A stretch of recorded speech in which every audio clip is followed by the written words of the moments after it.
Welcome to the Legacy Series. I'm Jeff Nally, your host, with Dr. Fred Whitford from Purdue University, and today we're talking about rolling on. Takes tires to get the job done, but not all tires are created equal. Those for the truck, those for the car, those for the trailer, sometimes even for the terrain that you're going to be using those tires. Important to pay attention to the numbers on the side, and perhaps not always to buy by price. In fact, that's what we're going to talk about, and you know the problems that we get when you're driving down the road. You have a blowout, you have a flat, what that does to the day, what that does in accidents. I mean, so this is no different. A tire is no different than anything else that we've talked about, Jeff, as part of the series. And a tire most people view as what? Round, black, holds air. Well, it's probably one of the most advanced tools that we have. There are many tires. When you go to the market, it's confusing. There's so many tires because they all do different things, like different trailers hold different weights, different tractors have so much power that differ from others, and the list goes on. But we expect tires to do a lot for us, but we take it for granted. We think about it. Move all types of vehicles and equipment. Control steering, some better than others, and again, you go back to terrain. Maintain traction when it's wet, maintain traction when it's dry, maintain traction when it's snowy, but I don't know that they've made one yet that really does good when it's icy, but some are better than others. Sometimes we're carrying a heavy load and we're concentrating on moving that product. Sometimes we got to be able to maneuver around different circumstances. You got to stop the vehicle. You've got to provide a comfortable ride. Mom's not going to be happy in a work truck environment when she's looking at her passenger vehicle. You want to maximize traction regardless of the circumstance that you're in, muddy field or snow on the ground. You want to hold up under off-road uses, and you want to get the most miles per gallon you can, and those are not all the same. And if you looked at this list here, Jeff, the person you buying tires from doesn't know that. He or she needs to ask questions. They typically don't. So what we would like for you to do is to be able to bring those questions when you're buying a tire so that you get the right spec tire for your uses, which means the tire is going to last and you're going to be able to do the things with it that you want. But you know, I'm going to confess, I'm going to pick up the phone and I'll say, what do you got on sale? Yep. I'm going to buy by price and not necessarily by spec. And probably with passenger cars, you would say that's probably okay when you're going to get tires. You're not carrying loads. You're really looking for comfort, gas mileage, some being able to steer, and then to last a certain amount of time.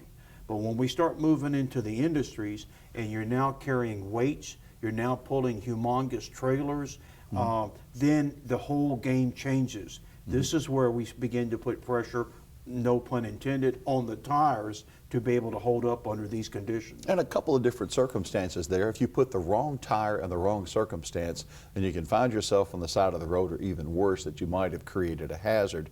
And second of all, you might have spent money that you really didn't need to for one type of tire when you're going to use it for something else. That's correct. That's correct. So, you know, most of us, basically, we want this to be able to pull through the snow, through the mud, handle the conditions.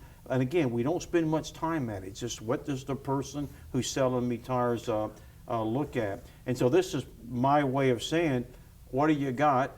As you said, what's it cost? I'll take 4 of them, and that's pretty much it. But there's all kind of tires. If you look over here, you can see that all of these tires are made for different uses. And there's truck tires. Yep. The trailer tire, a solid rubber tire that you might find on the forklift here. There's a foam-filled tire. There's a passenger tire. Don't forget the donut, that temporary spare, and again, the tires that we would use in agriculture. Yes. And to give you an example, let's look at a truck and a trailer tire. You want a truck tire to be able to steer, turn, maneuver, maybe carry some weights on the back, which is different than a trailer tire, which we're looking at primarily weight. Being able to hold the weight, so that construction would be much different in a trailer tire than it would be a truck tire. Important for the trailer tire to just roll, but if it's on the truck or it's on the vehicle that's doing the towing, you got to be able to steer, you've got to be able to maintain traction, and you probably want to be able to stop too. That would help. Right. And then a little bit of comfort, a little bit of comfort in the tire. So if you look at a tire, it's pretty straightforward. This is looking on the inside of a tire. There is the liner that keeps the air. Though all tires lose a little air every month. That's why we have to air up the tires. This is why tread is so important, because when you roll over water, you can't compress water. No. So water has to go somewhere as you roll over it, and that's the purpose of the tread, to have the water go in and to come out. If you don't have tread, nowhere for the water to go, you hydroplane. We have the sidewalls. They're going to have, this case, we have nylon cords built into it. As I increase the weights, the tires change, and you can see here the metal that's in here that's helping to give this tire strength as I get more air into it. Another cross section of a tire, and you'll hear people talk about the bead. There is the wires that form the bead, and that's what's going to go up in the rim that's going to hold on tight to allow you to have some air in your tire. Maintaining air pressure, and if Sure. that bead breaks, you're in trouble. That's correct. And so what we need to do then, Jeff, is we don't want to memorize a bunch of stuff, and I guess there's 3 or 4 areas here that I want to focus on. This is one of them. When we talk about a tire, you've got a series of letters and numbers, and every one of those in sequence tell us something about the tire. That's right. And that's why the person buying a tire probably needs to know this more than the person who is using the tire. But the person who's using the tire is going to need to focus on air pressure and weights and other things. So to me, this is one of the first important things on it. These are all government set by government, and so the manufacturers have to put it on. The first one is that P stands for passenger tires. If you looked at this one right here, LT, it's a truck tire. Light truck. Light truck. And then if you see one here is ST, which is special trailer. So if you happen to get into a truck and you look at the front end and it has a ST tire on it, you're going to have trouble. I'm going to have problems with steering, control, and other things. And it'd be the same thing if I took a passenger car and I put it on a trailer, or even a light truck, for many times can't carry the weights. They're made differently. So I want to match up the right tire, generally designed for a trailer, truck, or passenger car. Now, we're not going to memorize a bunch, but you can see a light truck. Right. This is a 235. This is the width of the tire. It's based on looking across the... And it's measured, that 235 is a measurement in millimeters. That's correct. That's correct. And you say, okay, well, we don't use mils here, but we'll show you how that comes into play. This after the number, so this is a trailer tire. It's got a width of 225 in mils. This next number says it's 75%, and that's the ratio with the sidewall height. The smaller the number, the lower the profile. As I get lower, it offers me certain conditions to make things a lot smoother versus the tall tires. Some people like tall tires. Okay. So again, nothing extremely important here except for that ST as we go through. And if you looked here, we've got the tires, and so maybe the height of the tire is limited based on how much space you have in here. You might have to have a lower tire.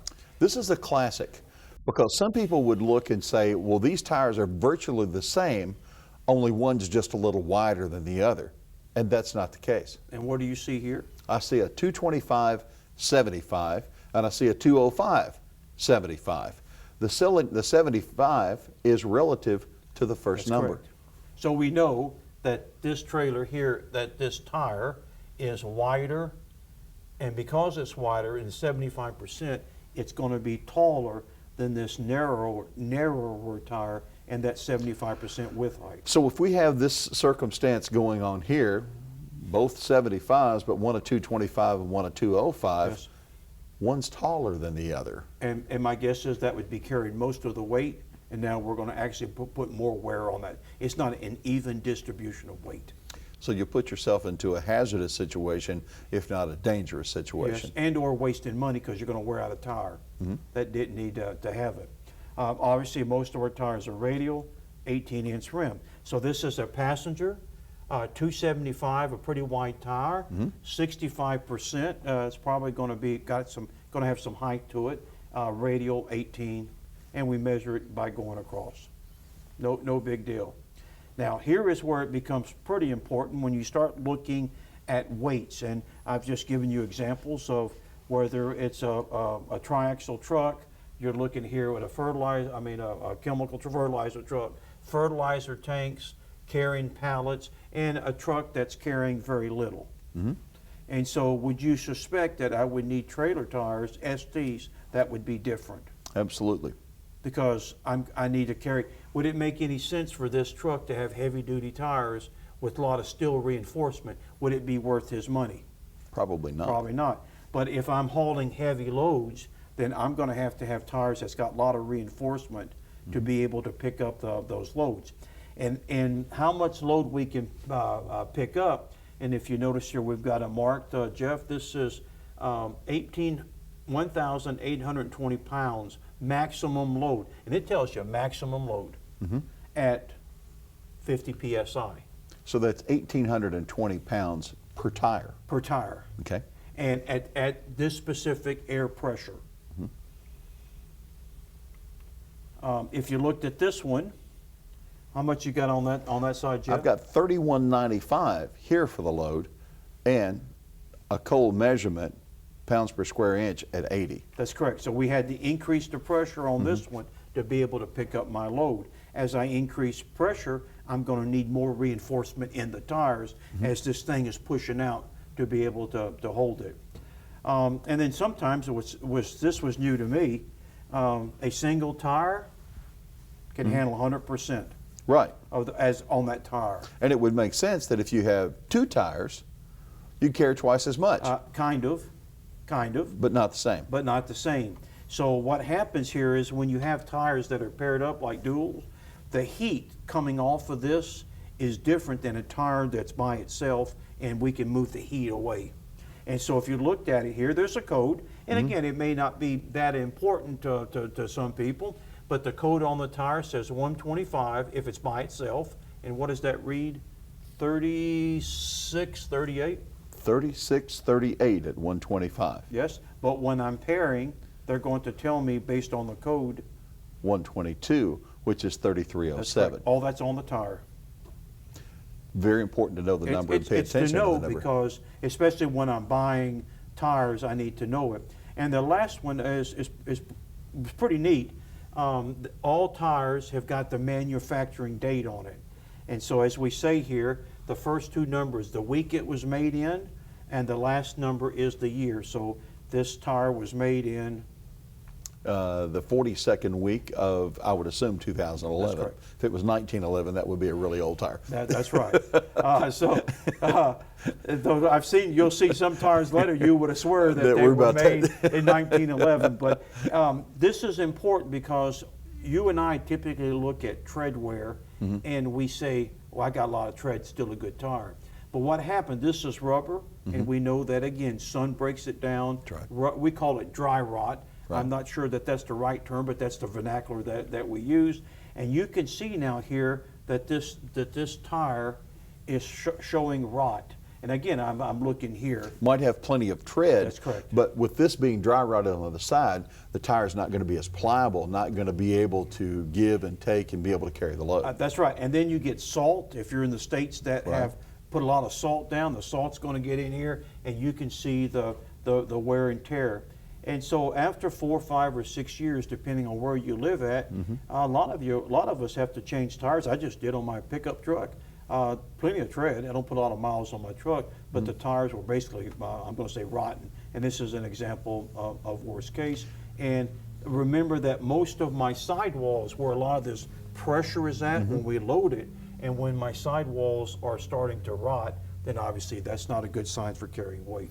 You know, we think about changing the oil in the vehicle, and we talk about going every 3,000 miles or every so many months. Yes. So you need to think about tires in the same way. It may not be the miles that you've driven, but what sort of a weather have they been exposed to? I've heard guys talking about on their trailers, if they have a trailer that's parked in the shed, the two tires that are constantly taking the beating of the sun, those will break down quicker than the ones that are in the shade most of the time. That's a good analogy with the oil change. That's a perfect analogy. It's not miles, it's miles and or time. And that's the same thing with a time. with the tire. And so there's a lot to know there, a lot to understand, but that tire gives me the specs that I can actually use to think about what I'm buying, and then once I put them on the vehicles, what's going to happen.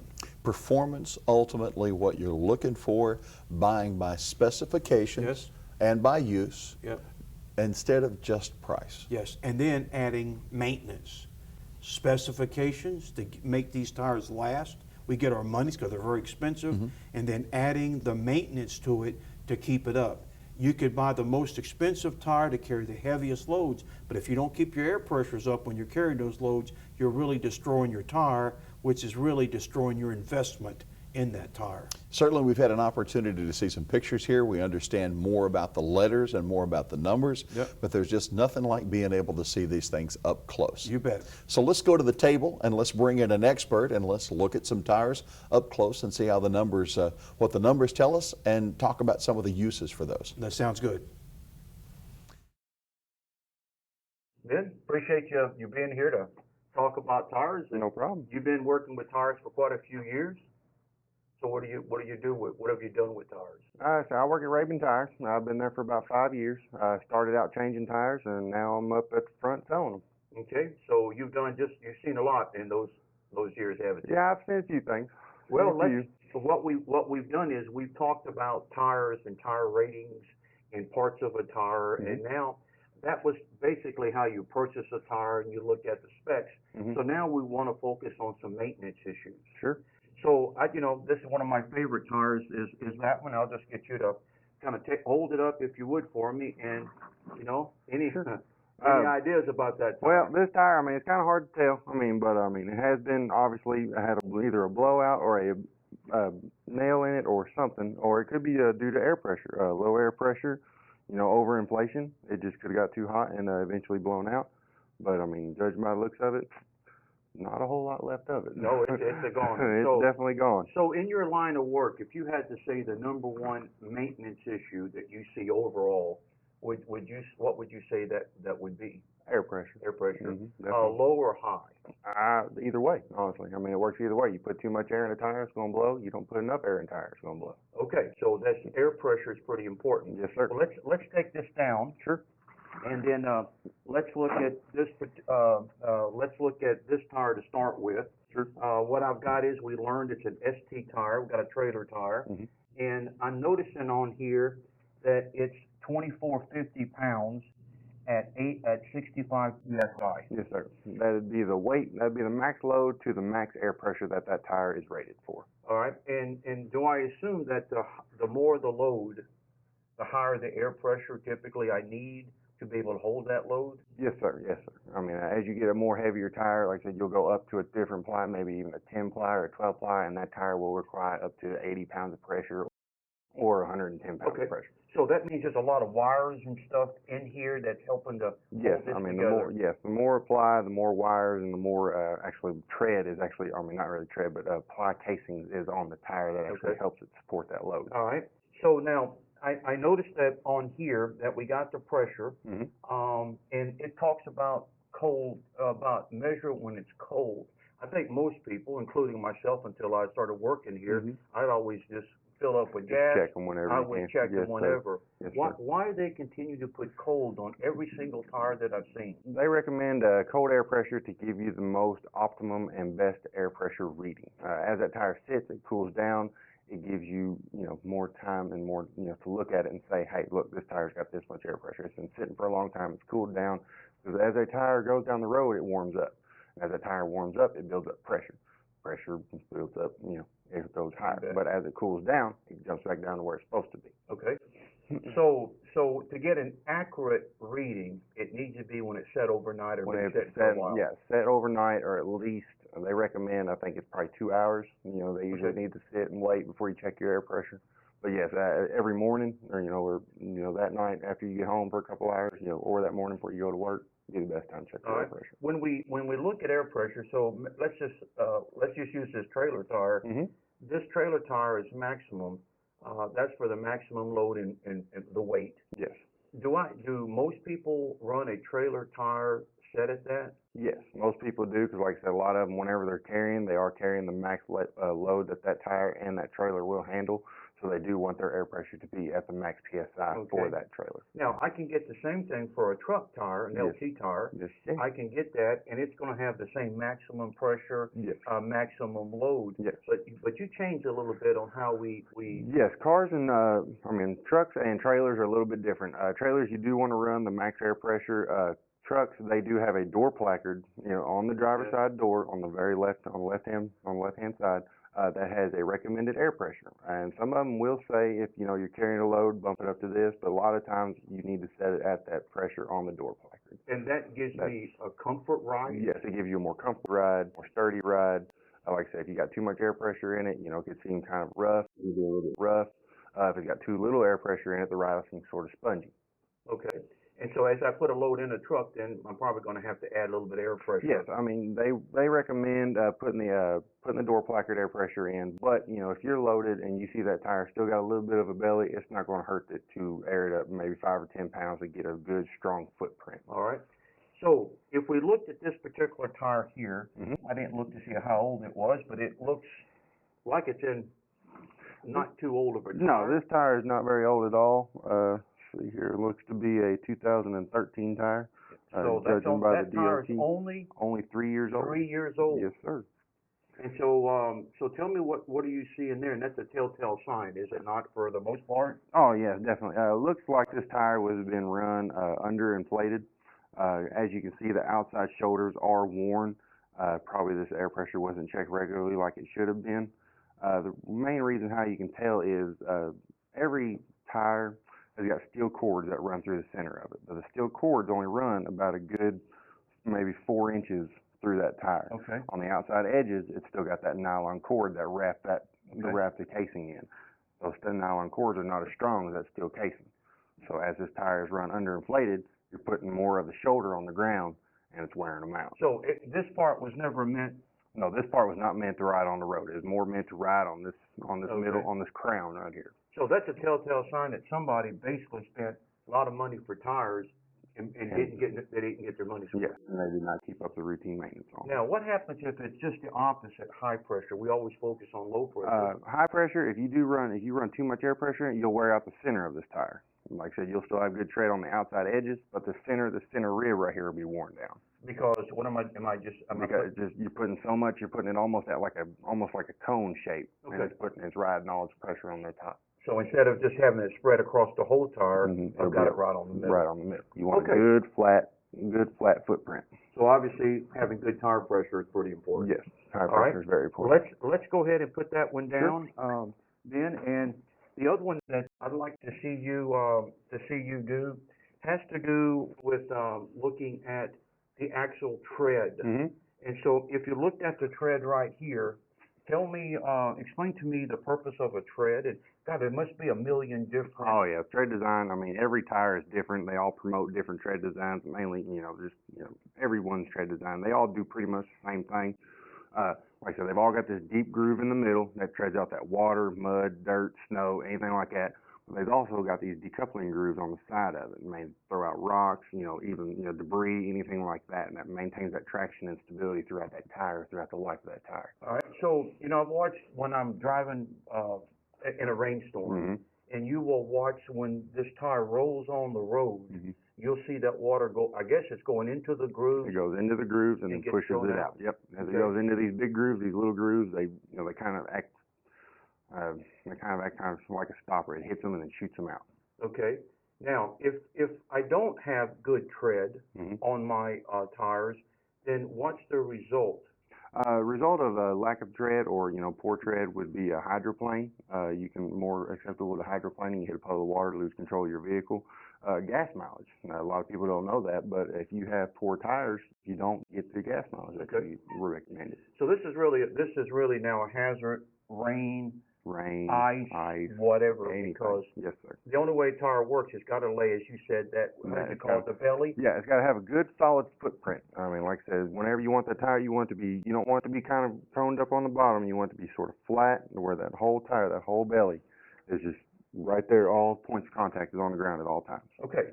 Now, I also noticed, and you made a good analogy, that these tires, Mhm. I think we typically say that a steer tire, which is the one that's handling a lot of the truck, Yes. we want that enough tread to be 4/32. Yes, they recommend the minimum on a steer tire before 30 seconds. That way you still have that hydroplane and good steering stability on that tire. And then other tires, such On as trailer tires. Trailer tires, they recommend about 2 30 seconds. Like I said, trailer tires, you're pulling them, they're not pushing or nothing like that. So, I mean, like I said, they can go a little bit longer. Okay, now, what's kind of cool here is you were showing me that these tires, and I'll let you use the analogy with the gas tank that you were talking about. Yeah. So tell me here what you're seeing. Yeah, every tire has got a wear indicator bar right here on the bottom, or at the very bottom. It looks just a raised piece of tread. It kind of works like your gas tank. I mean, as it gets empty, you know, you need gas. As these tires wear down, you need to replace them.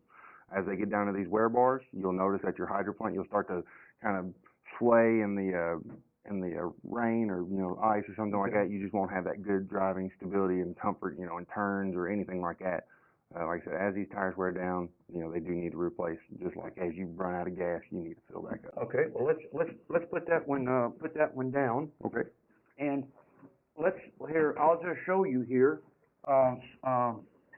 let's see, let's try this, if we could. Sure. And, if you'll point to me, tread, and we'll talk about what you're seeing there, but maybe specifically with the wear bars, what do you see? Sure. This tire, I mean, as you can see, it's wore out.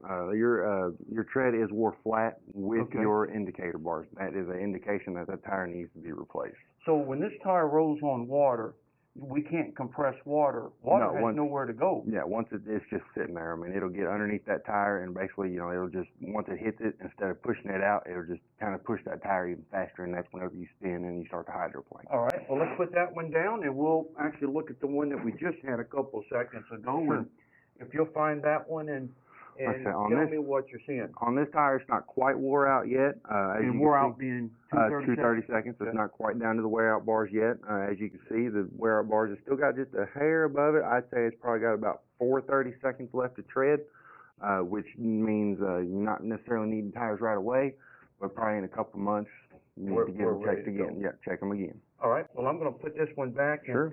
let's grab this one right here. And again, it's, do you see very many of these where tires are actually worn to that level? Sometimes, like I said, some people just think you can just drive them until, you know, they either blow out or there's nothing left of them. Some people want to replace them at about 430 seconds just to maintain that traction and stability throughout the life of that car. They don't want to have to worry about, you know, if it rains or something happens, and, you know, they're like, oh, I can't go nowhere. I ain't got no tires. I ain't going And I guess, you know, if I'm a person driving these company trucks or farm vehicles, Yeah. I'd like to go home at night, back to Yeah, my family, yes, right? everybody wants to go home. Everybody wants to, you know, put in a good hard day's work and then go home to their family. So on here, air pressure is key. Yes, sir. Then there, to make sure we get the longevity of our tire, Mhm. we're gonna have to have tread. Mhm. And then what I'd like to talk about, if you'll put those down, Sure. is to actually use this same tire right here. Mhm. And this is part, I think people, like myself, until I learned a little bit about it, Mhm. tires can also not just wear down. I can have perfectly good tread Mhm. and the tire be no good, right? Yes. And by age. And so, show me here what we're seeing. As far as people look at this tire and they're like, oh, I've still got, you know, 4 or 5 30 seconds left on this tire, I'm good. No, that's not always the case. As you can see in these sights, they've got little cracks in them. That's where this tire has dried out, sat outside in the weather. It's just, you know, they're starting to dry rot, is what we call dry rot and cracking. That's where these tires also need to be replaced as well, because like I said, they crack too much, they can cause a blowout. Like I said, they'll just start to come apart. This tire itself is from 2009, so it is 6, 7 years old Already. already. And that's an old tire. Yes, that is. It's a very old tire. Like I said, they usually recommend replacing tires about every 6 years, I think. Okay. Even if the tread compound is not gone, because like I said, as they wear down, the oils and everything in this tire dry up, and then they start to dry out. Because rubber is kind of a wet, not Yeah. wet. Is that Well, moist or? yeah, it's not really wet. I mean, it's more moist. Like I said, it's got oils in it that gives it that, you know, that it just keeps it, fresh. Sure. But as they wear out and sit in the weather and everything like that, And they I'm dry up. thinking if something like this, if it's bad enough, and we'll set that one down. Sure. Let me, flip this one up. Mm-hmm. If you looked at this one now, let's say in Indiana, a lot of the northern states that we have, we use a lot of salt. Mm-hmm. I assume that these cracks and stuff That's mainly where that happens, yes. I mean, salt and road grime, not cleaning, like I said, salt and road grime is almost as bad on a tire as just, not having the proper air you pressure. bet you. And you 'Cause can like I said, see it'll here, deteriorate that tread, give it that nice, dry rot and cracking it, just crumple in it your just hand. looks like dry rotten wood. I Mm-hmm. mean, that's what it kind of looks Yes, like sir. here. Okay. And then, so when that happens, then that tire under a pressure, when you have this, when it's basically aged, Mm-hmm. then that tire can't hold. Yeah, as that tire gets older, it starts to weaken, the belts aren't as strong, the cords aren't as strong. I mean, it just, like I said, as they get older, they just wear out. So tire pressure, Mhm. got to keep it right. Got to keep it at the optimum pressure. Yep. Either recommended on tire. Tread wear. I'm Mhm. sorry.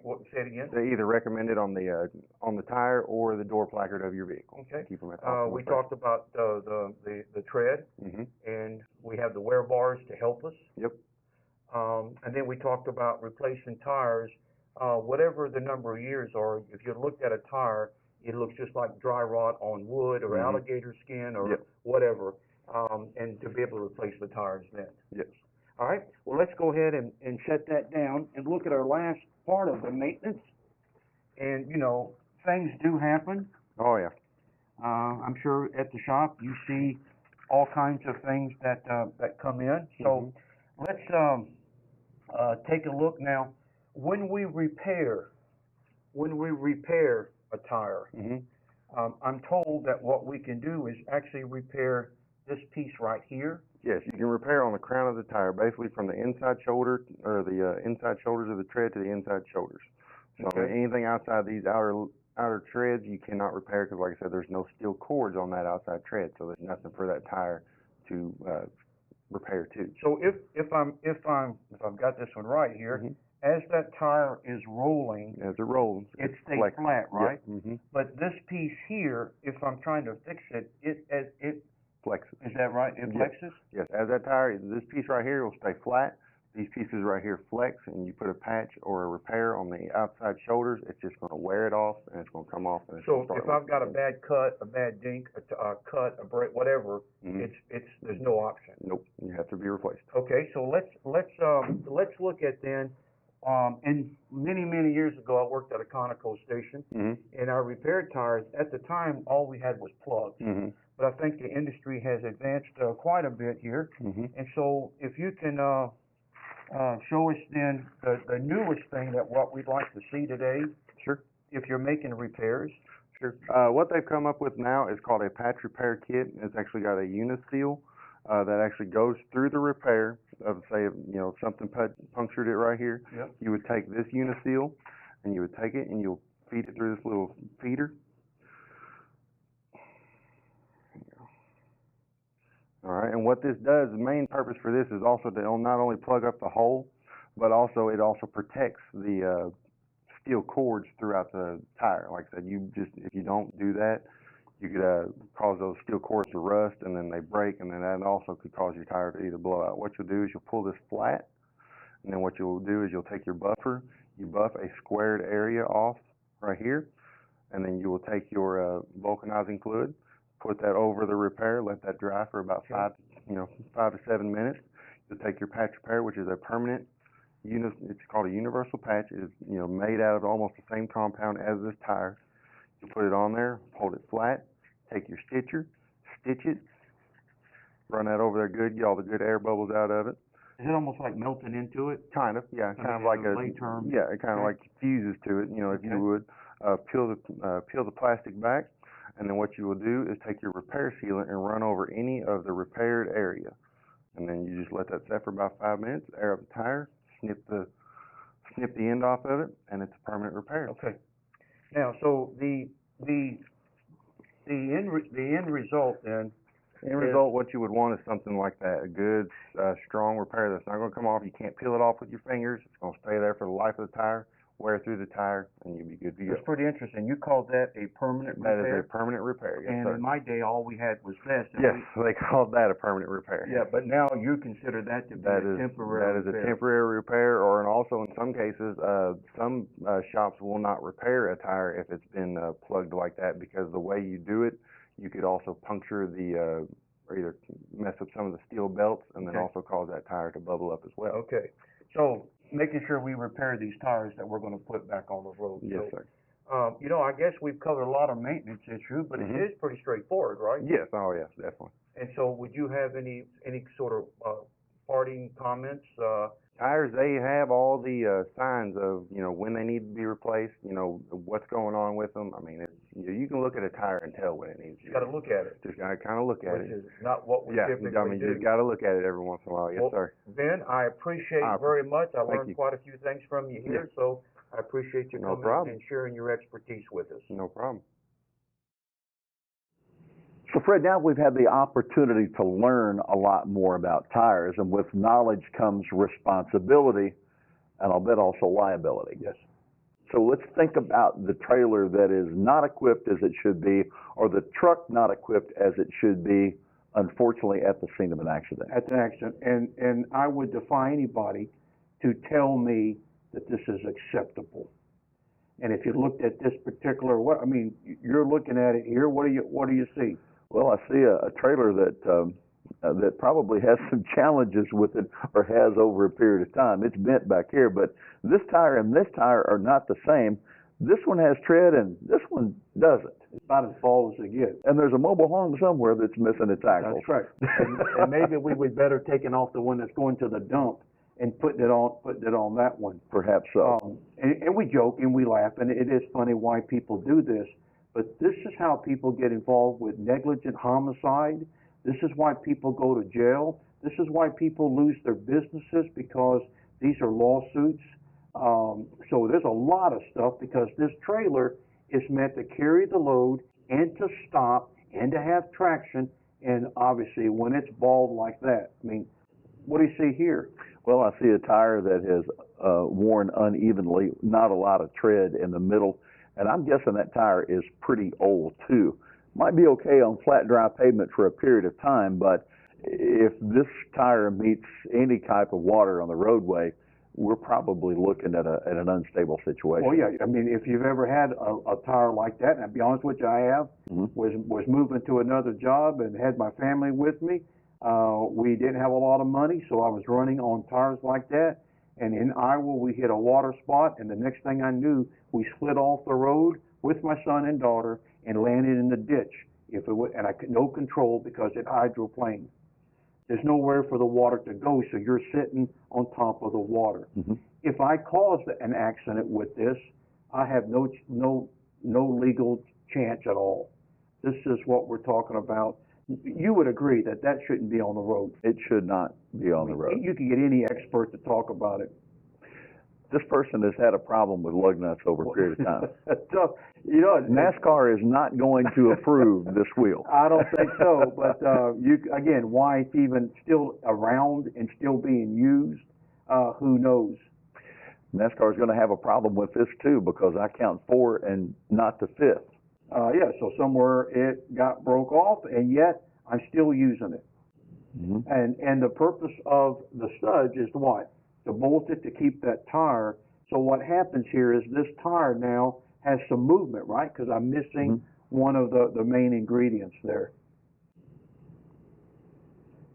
This one's bad from the start. Thin here and even thinner there.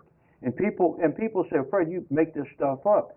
Just look, how do I make this up? There is a parking lot, and this is just going through parking lots and seeing things. You see tires, again, this is completely bald. So if this vehicle, trailer is a part of the vehicle, Yes. is on the road, this tire blows, Yes. fragments of that tire catch another vehicle, that's one thing. If the trailer loses control or loses a portion of its load into other vehicles, Yes. I'm responsible. That's correct. My liability is for this, and when the officer comes to investigate the scene, they'll look at the tire. They're going to look at the tire and have the pictures and the conditions of it, And when your insurance goes to fight against the person's filing a claim against you, they're going to settle out of court as quick as they can. And if it's more than your insurance, the loss, then you're going to pay for that out of your pocket. This is criminal, and I have no problem saying it. This is criminal to be able to have tires like this, and Another situation just like the rest. yeah, and you can see it just eating into the actual It's tire. not worn. First of all, there's no tread. Second of all, it's higher on the inside than it is on the outside, and the front tire has tread. This doesn't. Chances are they don't match. If they didn't pay attention when they're putting a trailer on, Good point. and this tire is taller than that, it wears first. Good point. Good And point. sometimes it doesn't take too many miles to wear a tire like that out. That's correct. Especially if it's old and dry rotted. And that's the end result. And you can see here when a tire blows, and then now you have a serious problem on your hand. And can you keep that vehicle and/or trailer on the road going where you want it? I know many times when you buy a new set of tires for your truck or your car, they offer a road hazard warranty. That's something to consider for your own. And yes, there is debris on the roadway that does cause Yes. problems with tires.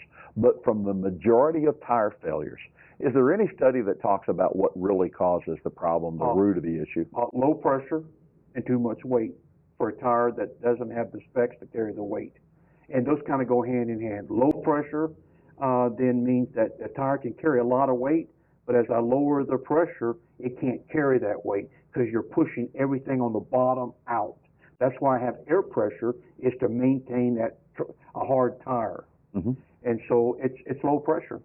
And that's the easiest thing to fix, is a low pressure. There's no reason not to check your tires occasionally to make sure that we don't get things like this. I mean, who likes to have to pull off the side of the road with a rim and a tire that looks like that? You're not going to make it to the place on time when 5 minutes to check the air pressure would have prevented, That's potentially could have prevented that from happening. That's correct. And so, people say, well, I'm in town, they don't go very fast, and that's true.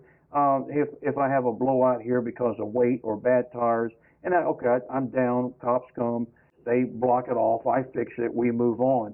Well, when you're driving down the road at 70 miles an hour, if you're lucky, because nowadays 70 miles gets you run over. Right. 80, 90 miles an hour on the interstate. And, have you noticed tires out there? Absolutely. And tires and fragments of tires all over the roadway. You've got to keep your eyes open. It's just not one every so often. It's all over the place. When you take a big rig that's lost a tire and there's pieces for a half a mile or more, it's not just the big piece you're looking for, it's the smaller ones as well, because there's metal in there. That's correct. And so that just shows you that these tires, we actually put a lot on our tires. There's a lot riding on our tires. A lot riding on our tires. And I'm going to guess that if someone witnessed that coming off a vehicle, you're liable for anything that happens by catching that debris on the roadway. That's absolutely correct. And so that's why we want to, look at our tires, spend a little extra time when we go to the place and to get tires. Again, we can buy them by money, or we can buy them by the specifications and for the use that I have, and not all tires are created equal. So let me rephrase that just a hair, just thinking about it. I want to spec out the tires that I need. Mm-hmm. Then I can price out the tires that have the same capacities. Mm-hmm. Then I can compare apples and apples, oranges to oranges. But I can't compare tires if I don't know what I'm looking for on air pressure, on weights, on what it's going to go on truck or trailer. I need to know a little bit, so then I can, in fact, compare amongst the different tire companies, there's a lot of them, and purchase the best buy, but for the right specs. I would also suggest that it is responsible of an employee to pay attention to what tires are on a particular vehicle, and if they notice an issue, if you can prevent hardship, not only for yourself but for your company, that's the right thing to do. Tires not steering, low pressure, bald tires, rotting tires. So there's two things working here. One is what can the person driving it every day, because they're in the vehicle. They know what's working and not working. And then secondly is the people buying the tires need to upgrade their knowledge of tires to make sure that when we put tires on our company vehicles or farm chemicals, that we actually are protecting our men and women who are doing the work as well. I also think about, like a farming operation, how many different vehicles are there and how many different types of tires are needed. Well, in fact, now that you bring it up, I'm glad you did, because you can take a look here and see what we got. You got an 18-wheeler here. You got a work truck there for the farm. We've got all kinds of trailers. We've got a grain truck there. Yep, wagons, tractor, again, the actual semi versus the trailer. So on a typical farm, you might literally have dozens of different kinds of tires to meet your need. One size doesn't fit all. And we have all these words, but it really means, Jeff, we really have to have some specifications. We got to know something. And so when you go to the tire dealer, instead of buying the best price, you will get the specs first. Know what you need, tell them what you are going to do, because they don't know. And then from there, if you want to then do a little bit of pricing, so you can compare one to the other. That's what we hope that people will do who are purchasing the tires. Knowledge is power, and once you understand the specifications and the different ratings for tires, hopefully you'll be making the right choices and using that knowledge that you have to keep you out of a very difficult circumstance. Fred, we appreciate your time and bringing out these finer points, and I certainly hope those folks who have been watching here over a period of time will take some of these numbers to heart to realize that they're not all the same. That's what we have, the same goals. It certainly is a joy to have the opportunity to work with Dr. Fred Whitford from Purdue University. He spent his career pointing out these things that help us understand what safety and responsibility is all about. So now you've been exposed to all the letters and the numbers that go along with tires and their uses and their proper uses. Knowledge is power. Hope you'll apply it in your own home circumstance, your home situation, as well as on the job site, because our goal overall is safety. And for you to keep rolling. For the Legacy Series, I'm Jeff Nally.